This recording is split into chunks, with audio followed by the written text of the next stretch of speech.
বাংলাদেশের কোন বিভাগে কয়টি জেলা আছে ও কি কি? উত্তর: ঢাকা বিভাগ ১৩টি জেলা: ঢাকা, গাজীপুর, নারায়ণগঞ্জ, মানিকগঞ্জ, মুন্সিগঞ্জ, নরসিংদী, কিশোরগঞ্জ, রাজবাড়ী, গোপালগঞ্জ, শরীয়তপুর, মাদারীপুর, ফরিদপুর ও টাঙ্গাইল। চট্টগ্রাম বিভাগ ১১টি জেলা: চট্টগ্রাম, কক্সবাজার, রাঙ্গামাটি, বান্দরবান, খাগড়াছড়ি, নোয়াখালী, লক্ষ্মীপুর, ফেনী, কুমিল্লা, চাঁদপুর ও ব্রাহ্মণবাড়িয়া। রাজশাহী বিভাগ ৮টি জেলা: রাজশাহী, নাটোর, নওগাঁ, চাঁপাইনবাবগঞ্জ, পাবনা, সিরাজগঞ্জ, বগুড়া ও জয়পুরহাট।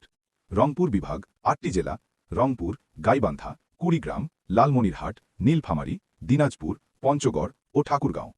খুলনা বিভাগ ১০টি জেলা: খুলনা, বাগেরহাট, সাতক্ষীরা, যশোর, মাগুরা, নড়াইল, কুষ্টিয়া, মেহেরপুর, চুয়াডাঙ্গা ও ঝিনাইদহ।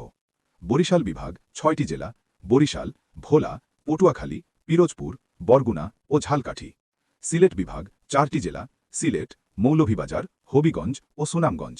ময়মনসিংহ বিভাগ ৪টি জেলা: ময়মনসিংহ, নেত্রকোনা, জামালপুর ও শেরপুর। এরকম আরও ভিডিও পেতে সাবস্ক্রাইব করুন।